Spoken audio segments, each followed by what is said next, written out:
hari ini. Senang sekali saya Zeki Mestela kembali menjumpai Anda dalam Dialog 21. Seperti biasa di Dialog 21 kami akan mengajak Anda untuk membahas satu tema yang sangat menarik tentunya pada sore hari ini. Dan tema kami yang kami angkat di Dialog 21 untuk sore hari ini adalah pencegahan korupsi terintegrasi di Provinsi Kepulauan Bangka Belitung. Seperti yang kita ketahui, korupsi ini merupakan tindakan yang tidak terpuji yang dilakukan individu maupun kelompok untuk memperkaya diri, baik untuk diri sendiri ataupun dia untuk berkelompok. Dan lantas seperti apa pencegahan yang bisa dilakukan untuk mencegah tindakan korupsi dan tindakan kejahatan yang ada di Provinsi Kepulauan Bangka Belitung ini? Kita akan membahasnya bersama dengan beberapa narasumber yang telah hadir di studio TVRI Bangka Belitung. Yang pertama ini adalah perwakilan Kadin Bangka Belitung. Ini Ketua Umum Kadin Provinsi Bangka Belitung, Pak ya? Betul ya. Oke, Pak Thomas Jusman. Ya. Selamat sore, Pak. Ya, selamat sore para pemirsa. Ya, terima kasih telah bergabung di sore hari ini, Pak. Dan selanjutnya narasumber saya yang kedua, saudara, adalah perwakilan dari Komisi Pemberantasan Korupsi. Ini Kasatgas Wilayah 1 Korsubgas KPK RI, Bapak Juliawan Superani. Ya. Oke, selamat sore, Pak. Selamat sore, pemirsa juga. Selamat sore. Ya, terima kasih atas kehadirannya di Negeri Sukun Sebalai, Pak. Ya. Dan narasumber saya yang ketiga ini Bapak Susanto, Inspektur Daerah Provinsi Kepulauan Bangka Belitung. Selamat sore, Pak. Selamat sore, pemirsa juga. Ya, dan narasumber yang terakhir adalah Bapak Yulizar Anan, Asisten 1 Bidang Pemerintahan dan Kesra Provinsi Kepulauan Bangka Belitung. Selamat sore, Pak. Selamat sore, Assalamualaikum warahmatullahi wabarakatuh para pemirsa sekalian. Waalaikumsalam warahmatullahi wabarakatuh. Untuk yang pertama terkait dengan tema kita pada sore hari ini, Pak, pencegahan korupsi terintegrasi di Provinsi Kepulauan Bangka Belitung. Saya pertama menuju ke perwakilan dari KPK terlebih dahulu. Mengapa Provinsi Kepulauan Bangka Belitung ini menjadi sorotan KPK, Pak? Apakah permasalahan yang terjadi di Bangka Belitung ini terlalu menonjol untuk dari segi korupsinya, Pak? Ya. Jadi kami dari Deputi Pencegahan KPK, Pak, jadi melakukan program pencegahan di seluruh Indonesia sebetulnya. Nah, pada saat ini kami sedang melakukan monitoring evaluasi pencegahan tindak pidana korupsi. Ya. Jadi kami dari Korsub Pencegahan KPK. Jadi sebetulnya kami turun di 34 provinsi di seluruh Indonesia. Oke. Termasuk juga 542 ya Pemda. Jadi kabupaten kota di seluruh Indonesia gitu. Nah, saat ini kami sebagai Satgas 1 wilayah Korsubga. Jadi wilayah 1 itu meliputi Aceh, Sumut, Sumbar, dan Bangka Belitung gitu. Oke. Melakukan program-program yang sebetulnya dulu sudah ada komitmen dari gubernur dan kepala daerah di seluruh Bangka Belitung untuk melakukan program-program rencana aksi yang ada di Bangka Belitung. Nah, setelah itu kami melakukan pemetaan, Pak. Pemetaan permasalahan yang ada di Bangka Belitung kan, apa saja permasalahannya. Nah, kemudian dari situ kita susun bersama dengan Pemda, dengan OPD-OPD terkait lah di dalam pemerintahan daerah di Bangka Belitung. Nah, kemudian kita capture ada sekitar 8 bidang. 8 bidang yang kita ini programkan. Nah, dari situ kan kita susun rencana aksi kan ya.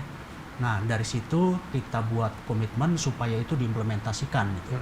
Nah, kemudian saat ini dalam tahapan monitoring dan evaluasi. Sudah hampir, kalau penandatangan komitmen gubernur dan kepala daerah itu kan sekitar bulan Februari ya, 2018 gitu. Jadi kami melakukan itu di sini sekarang. Berarti itu pendorong KPK untuk upaya pencegahannya, Pak ya? Iya. Nah, kalau untuk dari segi titik fokusnya, Pak, kegiatan koordinasi dan supervisi pencegahan di Bangka Belitung ini yang seperti apa? Iya. Jadi kami ada beberapa sektor terkait pencegahan yang kita terapkan dan aplikasikan di Bangka Belitung. Jadi yang pertama terkait penganggaran, Pak.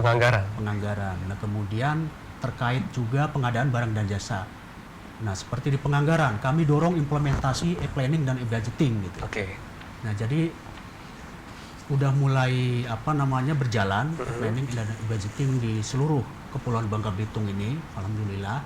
Nah, kemudian diupayakan supaya itu bisa terintegrasi.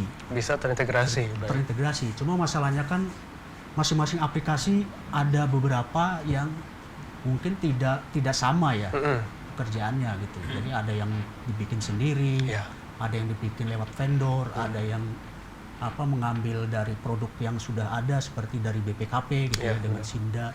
Nah itu kita dorong supaya itu bisa terintegrasi. Jadi intinya pencegahan itu mulai dari pembenahan sistem di situ. Kemudian dari pengadaan barang dan jasa, kita dorong supaya kelembagaan organisasi yang mandiri (ULP) gitu kan. Nah kemudian juga ada peningkatan Pokja yang supaya permanen di dalam suatu unit kerja. Nah dalam hal ini kalau di Pemda sudah diterapkan, sudah masuk ke Sekda itu. Jadi tidak lagi di OPD, tapi disatukan di Sekda. Jadi ada biro kalau di provinsi ya. Nah kemudian juga terkait perizinan. Perizinan kita upayakan supaya semua kewenangan dilimpahkan kepada PTSP untuk dilakukan pengurusan perizinan. Jadi tidak lagi ke dinas-dinas teknis, tapi masyarakat melakukan proses perizinan di PTSP. Nah nanti di internal Pemda mungkin dari PTSP bisa disebar ke dinas terkait gitu. Nah itu akan nanti diproses. Nah jadi tidak ada ketemu lagi antara masyarakat yang meminta perizinan kepada dinas-dinas terkait. Nah itu kita harapkan itu diimplementasikan ya. Kemudian dari sisi peningkatan manajemen ASN. Nah kita dorong supaya diterapkan antara lain tambahan penghasilan. Baik. Terkait dengan basis kinerja, Pak. Jadi bukan lagi berdasarkan eselonisasi, tapi betul-betul berdasarkan berbasis kinerjanya. Nah, karena kan dari sisi korupsi kita tahu bahwa salah satu pendorong dari korupsi karena rendahnya tingkat penghasilan. Nah, kita dorong dari situ juga. Kemudian terkait peningkatan kapabilitas APIP. Nah, kami dorong itu karena ada target juga dari pemerintah pusat, dari presiden gitu ya, supaya level APIP betul-betul diperhatikan sehingga bisa mencapai level 3 minimal. Istilahnya ada tahapan-tahapan level itu di kapasitas APIP gitu. Nah, itu kita benahi semuanya. Terkait dengan ada program yang e-planning dan e-budgeting itu, Pak. Mungkin banyak pemirsa kita yang belum tahu juga. Sebenarnya programnya seperti apa, Pak? Mungkin bisa dijelaskan. Jadi kalau dari sisi pengimplementasian sistem itu kan sebetulnya dari yang selama ini dokumen-dokumen berjalan mengalir secara manual gitu ya.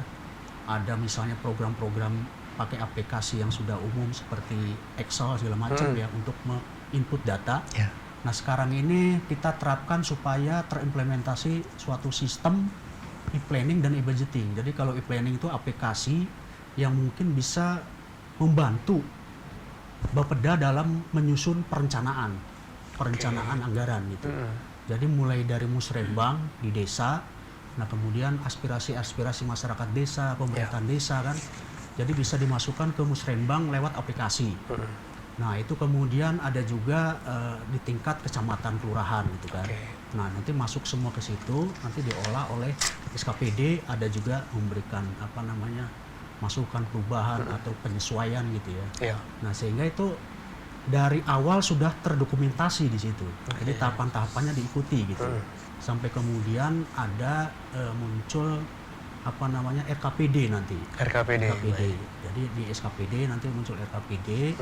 Nah dari situ kemudian kan sudah ada SSH gitu ya, standar satuan harga. Kemudian ada standar kegiatan. Dari situ sudah masuk gitu. Dan aspirasi dari dewan, dimasukkan juga ke situ. Jadi terakumulasi di situ kan. Nah nanti sehingga Bapeda bisa melakukan suatu, kalau sudah terintegrasi dengan e-budgeting itu sudah bisa diproses di situ. Tidak input ulang segala macam kan. Tidak ada lagi masuk di tengah jalan sisipan atau tiba-tiba di penganggaran itu tiba-tiba ada anggaran yang membengkak gitu tanpa kita tahu, bisa ditelusuri sebelumnya. Nah itu aplikasi. Jadi kalau e-planning terkait dengan perencanaan sampai ke tahap rencana kerja ya.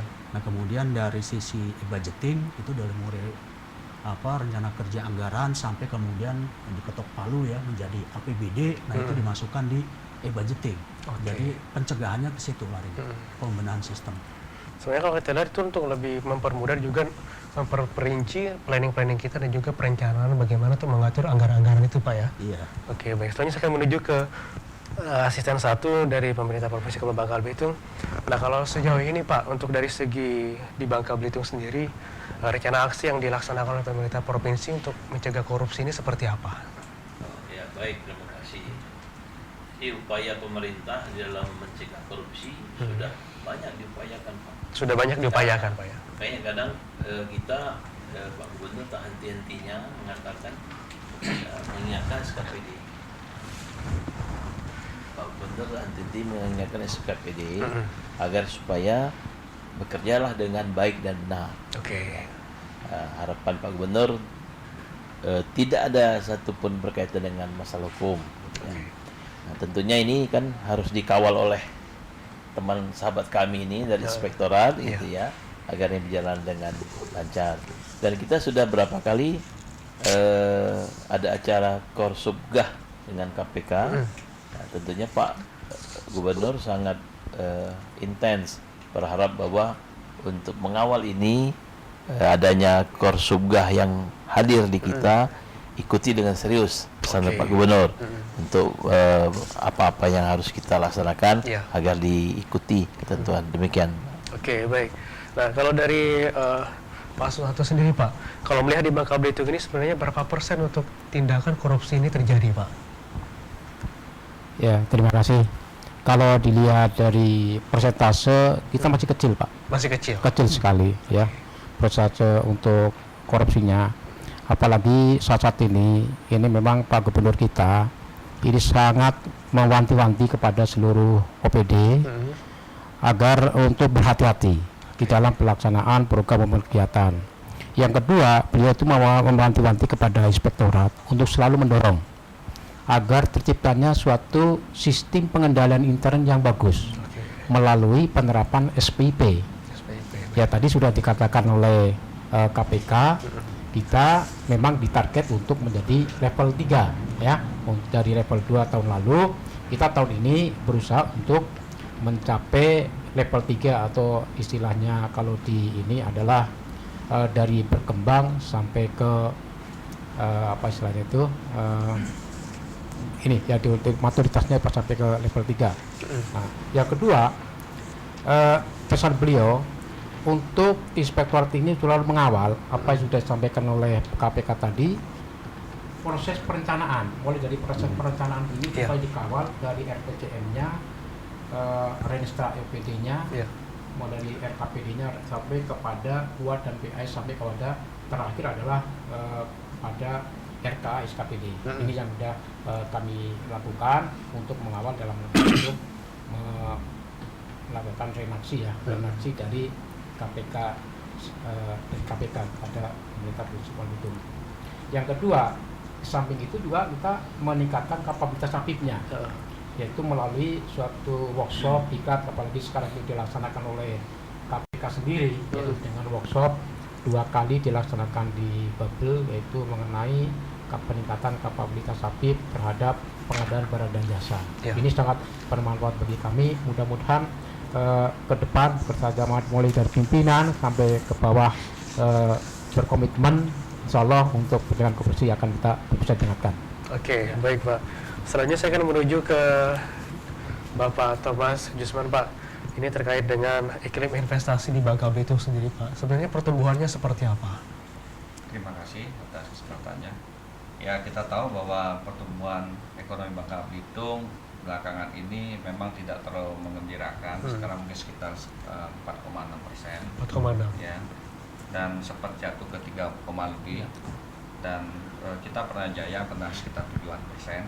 Dan ini karena apa? Karena Bangka Belitung pertumbuhan ekonominya sangat mengandalkan sektor komoditi. Komoditinya komoditi ekspor, yaitu timah, dari sektor pertambangan timah dan perkebunan, CPO, lada dan karet. Jadi sektor pertumbuhan itu masih didominasi 60% barangkali sekitar itu dari sektor pertambangan, baik dari primer kalian maupun sekundernya dari industri pengolahan.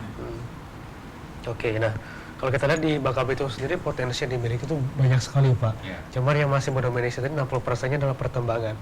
Untuk sektor-sektor yang lain yang mengikuti yang hampir mendekati dengan 60% pertambangan ini apa Pak kira-kira yang bisa menjadi unggulan nantinya? Jadi gini, memang ini yang kita ajak masyarakat Bangka Belitung bahwa kita harus melakukan pendekatan yang out of the box, bahwa kebiasaan-kebiasaan lama kita harus coba rubahkan mindset itu bahwa Bangka Belitung selama ini masyarakatnya berpendapat bahwa tanpa timah kita tidak bisa berkembang, tidak bisa maju. Ya.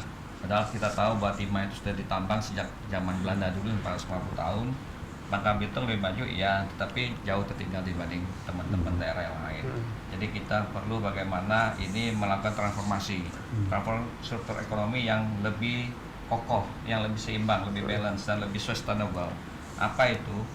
Dari dulu Kadin Babel selalu kalau di berbagai kesempatan menyampaikan bahwa Babel ini terkenal 3P. Timah putih, ya, lada putih dan pantainya putih. Artinya panorama baharinya itu bagus, Pak. Oke. Potensi perairannya bagus. Nah, sehingga Babel mengeluarkan 5 ekonomi alternatif.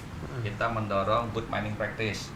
Sambil mendorong good mining practice, kita mendorong bagaimana transformasi di sektor pariwisata sebagai leading sektor. Kita harapkan karena itu multi level efeknya banyak mengenai sektor-sektor yang lain, sehingga pertanian, perkebunan dan kelautan perikanan. Jangan lupa bahwa Bangka Belitung miniatur Indonesia. 20% itu darat, 80% itu laut. Sama persis dengan geografinya Indonesia kita. Dan itu yang harapan kita, dan saat ini sudah ke arah sana. Dan hari ini kita sedang memperjuangkan 2 kawasan ekonomi khusus pariwisata ya, Pak. 2 KK kita Pak ya. KK, dan saat ini mungkin memasuki tahap akhir untuk pengusulan yang akan menuju sidang akhir nanti di Kemenko Perekonomian. Oke, baik. Kembali ke perwakilan dari KPK Pak. Terkait dengan beberapa narasumber kita yang sudah memberikan juga apa yang telah disampaikan tadi Pak. Untuk dari segi sektor-sektor ataupun lembaga-lembaga terkait dengan korupsi ini, sektor mana yang lebih mendominasi Pak untuk tindakan-tindakan korupsi ini? Iya ya. Jadi kalau berdasarkan data ya, itu ada beberapa sektor, kalau istilahnya sektor swasta gitu ya, itu masih meliputi 80% lah. 80%. 80% kasus yang ada di korupsi yang ada di Indonesia itu 80% meliputi sektor swasta. Nah itu terkait ada beberapa kasus seperti kasus penyuapan, kasus pengadaan barang dan jasa, itu kan jelas melibatkan swasta gitu ya. Nah dari situ ada beberapa bidang yang mungkin dari sisi pengadaan barang dan jasa, terus terkait perizinan, penyuapan, itu juga banyak terjadi gitu. Ya. Nah, kalau untuk dari segi langkah yang dilakukan KPK sendiri untuk mengantisipasi hal tersebut, apa yang dilakukan Pak sejauh ini?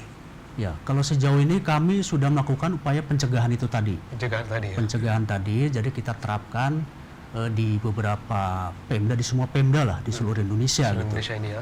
Jadi dari sisi regulasi kebijakan kami melakukan pencegahan kepada pengambil kebijakan di pusat. Nah di pemerintahan daerah kami juga turun untuk melakukan program pencegahan melalui Korsup pencegahan di KPK. Ya, yang ada tadi saya bilang ada beberapa bidang kan yang difokuskan. Di Bangka Belitung juga demikian gitu. Nah itu kan dari sisi pencegahan terhadap pemerintahan daerah. Gitu. Nah dari sektor swasta kami juga mencoba untuk memasuki itu, makanya swasta juga. Iya. Nah dari sektor swasta makanya kami coba programkan komite advokasi daerah. Nah itu sudah muncul di beberapa daerah, ada 8 daerah seperti Jawa Barat, Jawa Timur gitu ya, di Lampung juga ada. Nah itu sudah terbentuk gitu. Nah di Babel ini kami harapkan juga terbentuk, tadi sudah dibahas Pak ya, kemudian sudah disepakati akan dibentuk komite advokasi daerah di Babel. Kemudian. Oke, baik. Komite Advokasi Daerah atau KAD ini Pak ya? KAD. Oke, ini sebenarnya tujuannya seperti apa dan juga sebenarnya proses kerjasamanya seperti apa juga nanti kita bahas lagi saudara setelah jeda berikut ini, dan jangan kemana-mana, tetaplah bersama kami di Dialog 21.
Tempatnya tuh di sini.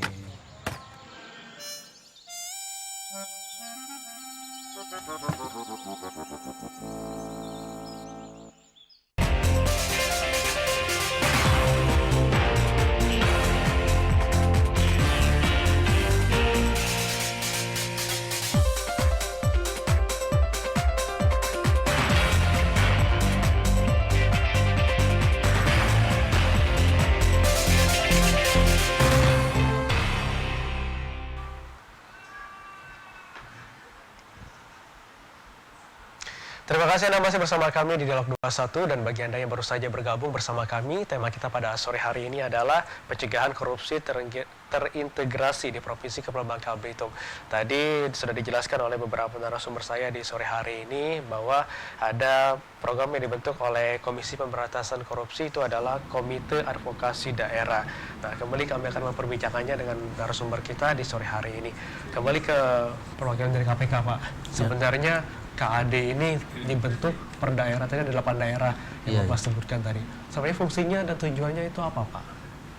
Ya, jadi KAD kan Komisi Advokasi Daerah, itu jadi semacam forum komunikasi lah. Forum Ya, komunikasi. sifatnya forum komunikasi yang diisi oleh Pemda dalam hal ini sebagai regulator ya, dan para pengusaha. Jadi pelaku bisnis lah ya. Nah, itu untuk melakukan pembahasan di situ ya, terkait mungkin ada permasalahan bisnis.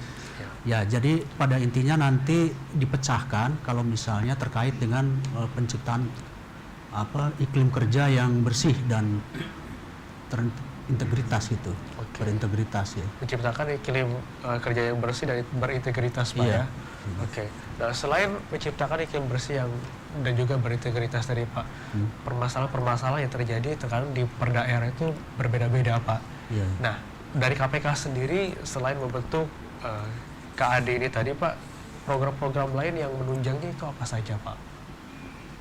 Ya, kalau programnya itu dari sisi KAD sudah ada. Sudah ada. Untuk lah, mudah-mudahan nanti bisa diterapkan, bisa aktif gitu ya. Nah, kemudian bisa menjadi salah satu masukan lah bagi Pemda sebetulnya kan, dari sisi permasalahan yang diperoleh oleh pengusaha gitu ya, pelaku bisnis.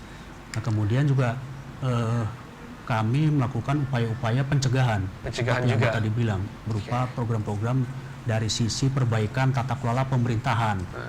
Jadi Pemda kami dorong supaya menerapkan e-government, seperti di bidang penganggaran tadi, e-planning dan e-budgeting gitu ya. Nah, kemudian juga ada pengadaan barang dan jasa, procurement dan lain-lain. Seperti perizinan juga kami melakukan, mendorong implementasi e-planning gitu. Seperti itu. Nah, kalau kita lihat tadi dari 8 daerah itu Bangka Belitung salah satunya, Pak. Apa keunikan dari Bangka Belitung sebenarnya menjadi Bangka Belitung dipilih untuk program ini? Jadi kalau dari data ya, laporan pengaduan masyarakat ya yang masuk gitu ya. Nah, itu ada sekitar 166 lah ada pengaduan masyarakat yang masuk terkait Bangka Belitung. Nah, itu kan jelas yang ada indikasi tindak pidana korupsi yang disampaikan ke KPK. Belum lagi ada informasi-informasi mungkin yang tidak terkait korupsi ya, seperti terkait pelayanan publik, terkait perizinan misalnya, mungkin ada banyak juga laporan yang masuk.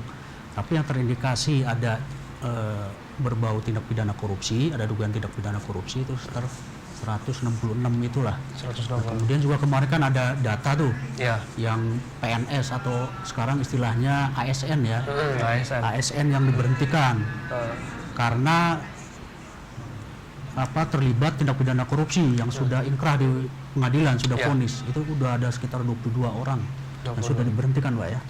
Nah, dari data itu maka kami turun supaya ada pemahaman lah bahwa tindak pidana korupsi ini bisa dicegah begitu dari sisi Pemdanya sendiri, kemudian dari sisi sektor swasta juga gitu. Oke, baik. Nah, dari pemerintah provinsi sendiri Pak, dari asisten 1 Pak, bagaimana tanggapannya terkait dengan program yang telah dicanangkan oleh KPK ini Pak? Oh, kalau pemerintah daerah malah mendukung Pak, karena komite advokasi daerah ini merupakan wadah komunikasi Ya. antara kita pemerintah sebagai regulator Ya. dengan para stakeholder, misalnya para pengusaha dan macam gitu ya. Nah, kita dukung, tentunya didukung dengan sepenuhnya, Ya. dan kita harapkan dengan menjadi wadah komunikasi antar stakeholder ini juga kita berharap dengan adanya komite advokasi daerah ini tentunya tercipta profesional yang terintegritas. Ya. Ya, seperti dibahas tadi di acara kita tadi. Nah, kalau sudah tercipta itu, harapan kita bahwa visi misi Bangka Belitung, Ya. Provinsi Pulau Bangka Belitung, yaitu bubble sejahtera, provinsi yang maju, unggul di bidang inovasi, agropolitan dan bahari, dengan tata kelola pemerintahan dan pelayanan publik yang efisien dan cepat berbasis teknologi. Demikian, Pak. Oke, nah kalau untuk dari segi dukungan dari pemerintah provinsi sendiri Pak, akankah komite advokasi ini ditetapkan dan dikuatkan dengan peraturan daerah nantinya? Ya, kalau memang itu merupakan keharusan ditetapkan dengan peraturan daerah, kita siap, Siapa? ya kan? Oke, baik. Kita siap untuk nanti kita duduk bersama dengan teman kami di Inspektorat, Biro Hukum, kita bentuk bagaimana komposisi yang bagus untuk Provinsi Pulau Bangka Belitung. Terkait juga dengan misalnya ada kegiatan termasuk anggaran. Tentunya anggaran tidak bisa ujuk-ujuk langsung harus ada gitu. Namun kami akan coba masukkan ke Musrenbang untuk ke depan. Mudah-mudahan nanti KAD ini akan didukung dengan anggaran kita dari Pemprov Bangka Belitung. Oke, baik. Terima kasih Pak. Selanjutnya saya menuju ke Bapak Susanto Pak. Ya. Nah, untuk dari segi pemerintah provinsi sendiri, terutama inspektorat, untuk menghadapi kendala-kendala dan permasalahan yang terjadi selama ini, seperti apa yang dilakukan? Jadi untuk menghadapi permasalahan-permasalahan selama ini, pertama yang dilakukan oleh kami ini tetap melakukan sosialisasi kepada seluruh aparat, Ya. terutama terkait dengan masalah sistem, Pak. Ya. Sistem di dalam pengelolaan anggaran. Itu. Yang kedua, melakukan bimtek terkait dengan pertanggungjawaban. Ya, kalau sistem aplikasinya memang dari BPKP, tapi kita pada proses pertanggungjawabannya. Ini yang sudah dilakukan oleh kami, termasuk bukan hanya itu, termasuk melakukan consulting, memberikan konsultasi kepada teman-teman yang dalam pelaksanaan kegiatannya itu merasa ragu. Jadi kami membuka klinik lah, klinik semacam kayak klinik untuk memberikan konsultasi kepada seluruh OPD yang merasa ragu dalam proses pelaksanaan kegiatannya. Gitu. Itu yang sudah kami lakukan. Sejauh ini bagaimana respon dari para OPD terkait dengan program-program ini, Pak? Ya. Akhir-akhir ini memang ini meningkat sekali karena anjuran dari Pak Gubernur, apabila kalian itu ragu, silahkan konsultasi kepada inspektorat. Nah ini akhirnya semua OPD yang sedikit-sedikit sudah sekarang konsultasi kepada inspektorat. Ini yang kita. Alhamdulillah sekarang udah mulai rame lah gitu ya. Oke. Terima kasih. Alhamdulillah ini sudah mulai berkesinambungan, Pak ya. Ya. Oke, baik. Saya selanjutnya menuju ke Pak Thomas, Pak. Ini perwakilan dari beberapa pengusaha-pengusaha dan juga bidang-bidang yang lainnya, Pak. Sejauh ini sinergi dengan pemerintah provinsi dan pihak-pihak terkait dengan kerjasama yang dilakukan untuk meningkatkan pertumbuhan ekonomi di Bangka Belitung seperti apa, Pak? Alhamdulillah sekarang kita melihat peran Kadin Bangka Belitung di mata pemerintah provinsi itu diberi peran, dan beberapa kegiatan terutama misalnya tim pengendalian inflasi daerah Kadin juga di situ. Dan kita harapkan ke depan akan lebih intens lagi dalam musrenbang daerah maupun provinsi, itu akan masukan-masukan dari dunia usaha itu akan lebih banyak. Saat ini kita punya kantor perwakilan PI ya, kemudian ada kantor BPS segala macam, itu sangat mendukung kali kita berkolaborasi dengan dunia usaha untuk memberi masukan kepada pemerintah. Oke, baik Pak. Nah, kalau dari Kadin sendiri Pak, mewakili para pelaku usaha kita di Bangka Belitung ini, apa harapan terkait dengan program yang telah dicanangkan oleh KPK tadi Pak? Ya, saya kira ini yang kami tunggu-tunggu Pak. Ini yang tunggu. Ya, dunia usaha sangat mengapresiasi apa yang sudah dilakukan KPK, di mana Pak KPK mendapat kerjaan yang luar biasa di pemerintah, kita ada apresiasi. Namun pada saat ini yang lebih populer di masyarakat itu ada proses penindakan Pak ya, dan itu mungkin yang lebih seksi di kawan-kawan kita media. Nah, saya kira yang penting kalau untuk menghadapi masalah kronis bangsa ini adalah bagaimana mencegahnya, mencari akar-akar permasalahannya ini, sehingga kita bersama bisa membuat negara Indonesia ini menjadi Indonesia Raya yang maju. Saya kira itu yang kita harapkan, dan Komite Advokasi Daerah ini kita mengharapkan dukungan dari pemerintah. Ini merupakan ruang dialog publik dengan private, sehingga kita bisa memberikan ide-ide bagaimana memberikan solusi dalam hal-hal strategis. Dan bayangkan kalau 34 provinsi ini terbentuk dan ada Komite Advokasi Nasional, barangkali ini bisa menjabarkan ini selama ini apa yang terjadi. Kita juga merasakan bahwa regulasi yang kadang-kadang timbul di lapangan itu tidak sesuai dengan kondisi kita di lapangan. Di ibarat memberi obat itu satu obat untuk semua penyakit, kan setiap daerah kan penyakitnya beda-beda, kasusnya beda-beda. Barangkali dengan ini bisa terjembatani. Oke, baik. Kembali ke perwakilan dari KPK Pak. Ini di tahun 2017 ada 5 sektor yang digarap di tingkat nasional. Ada minyak dan gas, infrastruktur, kesehatan, ketahanan pangan, dan kehutanan. Sejauh ini seperti apa tindak lanjutnya Pak kita sampai tahun 2018 ini? Ya, kalau terkait 5 proyek di tingkat nasional, itu kan 5 sektor lah ya, 5 sektor di tingkat nasional itu baru kemarin digarap Pak, di 2017 lah ya. Jadi kami turun beberapa kali gitu mengadakan semacam dialog publik lah gitu ya. Jadi di situ ada pelaku dunia usaha, kemudian dari kelembagaan kementerian juga, gitu, dari sektor itu. Baru sekedar itu sih yang diupayakan gitu. Nah, mungkin dari situ nanti dianalisis, disimpulkan bagaimana pemecahan bersama. Mungkin itu. Nah, kalau dari segi seberapa optimis Pak program ini nantinya bisa dijalankan di seluruh Indonesia nantinya? Ya, ini kami sedang berupayakan. Jadi pimpinan mendorong kami supaya terjun ke seluruh provinsi gitu.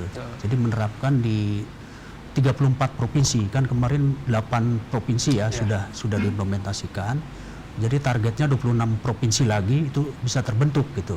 Seperti yang Pak Thomas tadi bilang, kalau misalnya sudah terbentuk di seluruh Indonesia, mungkin itu bisa jadi semacam perkumpulan secara nasional nantinya. Jadi masing-masing bisa saling sharing gitu ya, best practice-nya seperti apa, mungkin memang ada hal-hal yang khusus di daerah. Tapi bisa dibagilah ilmunya di situ, saling berbagi di tingkat nasional itu. Oke, kalau dari Bapak sendiri Pak, perwakilan dari KPK, sebenarnya tata kelola pemerintah seperti apa yang harus kita kejar dan juga harus kita ubah untuk memberantas korupsi ini Pak? Ya, jadi kalau pencegahan kan sifatnya itu melakukan pembenahan ya, pembenahan sistem gitu kan. Bukan berarti mencegah kalau misalnya mau ada tindak pidana korupsi terus kita bilangin, nah itu bukan mencegah itu. Itu kan porsinya penindakan. Kita nggak bisa intervensi di situ kan. Nah, kalau pencegahan itu kan jadi perbaikan sistem, kira-kira lubang-lubang, kan korupsi itu terjadi karena ada kesempatan gitu ya. Kesempatan terus ada niat gitu. Niat susah kita kendalikan nih. Bahkan ada yang bilang niat, kalau sudah ada niat jahat itu nggak bisa dirubah kan. Nah, kesempatan inilah yang kita coba tutup gitu. Misalnya lubang-lubang terkait penganggaran. Nah, seperti itu, seperti yang saya kemukakan tadi, tentunya kita implementasikan pendorongan sistem e-planning gitu. Dari situ kan bisa terdokumentasi, kemudian tersistem. Dari sisi pemerintah juga bisa menjadikan suatu pengambil keputusan, hasil analisis dari sistem itu kan bisa sekalian di situ gitu. Nah, itu kami terapkan e-government dalam hal ini. E-government tadi, Pak, ya. Oke, baik. Dan saudara, kami masih memiliki satu segmen lagi terkait tema kita pada sore hari ini. Dan jangan kemana-mana, tetaplah bersama kami di Dialog 21.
Lestarikan alam kita.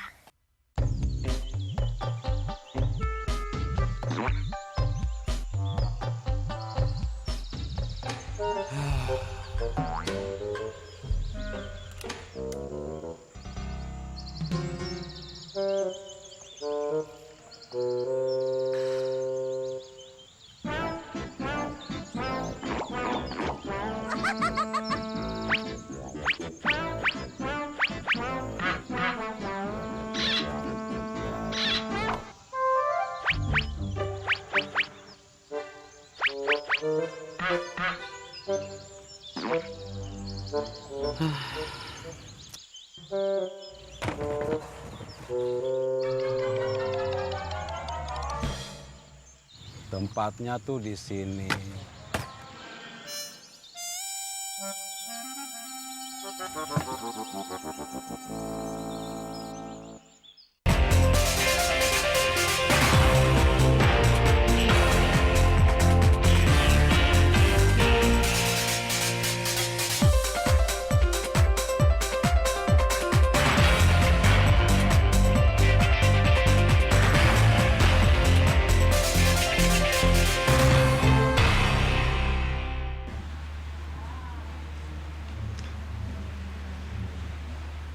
Baik, terima kasih Anda masih bersama kami di Dialog 21 dan kita masuk di segmen terakhir terkait tema kita pada sore hari ini, pencegahan korupsi terintegrasi di Provinsi Kepulauan Bangka Belitung.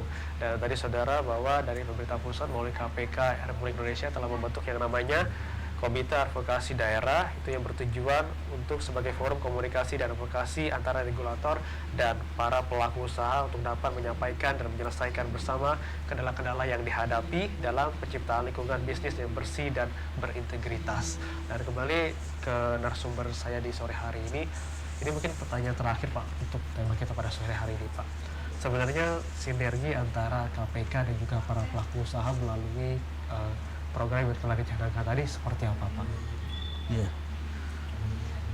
Jadi kami harapkan forum komunikasi ini bisa berjalan efektif lah ya. Bukan hanya pembentukan, tapi kedepannya, nah ini bisa berjalan efektif. Jadi membantu juga kedua belah pihak gitu. Jadi dunia bisnis bisa berjalan dengan baik, dengan bersih, dengan berintegritas. Di satu sisi pemerintah juga kan membutuhkan iklim investasi yang bagus gitu kan. Nah makanya kedepannya forum ini sangat bagus dialog seperti yang Pak Thomas bilang tadi itu kan. Jadi ada masukan dari dunia bisnis, kemudian dari pihak pemerintah juga mendapatkan poin-poin yang mungkin bisa untuk memperbaiki regulasi, juga bisa menyesuaikan atau sesuai lah dengan kondisi di daerah gitu kan. Jadi kami harapkan ini bukan hanya bentuk suatu forum yang hanya formil gitu kan, tapi betul-betul aktif terimplementasi di daerah. Aktif Seperti itu. diimplementasikan di daerah karena tadi sudah dibentuk juga di 34 provinsi di Indonesia ini gitu, Pak. Oke, baik. Dan untuk dari pemerintah provinsi Pak, mungkin ini harapan terkait dengan pemberantasan korupsi yang telah dilakukan oleh KPK sendiri. Program ini sudah luar biasa sekali dari pemerintah provinsi. Bagaimana harapannya Pak nantinya? Harapan kami, saya jawab ya. Harapan kami ya dengan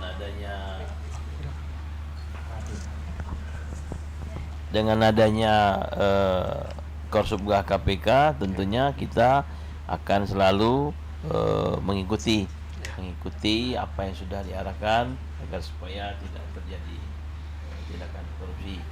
Kemudian kembali seperti tadi disampaikan, KAD ini bagi kami ya sebagai untuk berkomunikasi dengan tentunya dengan Kadin, dengan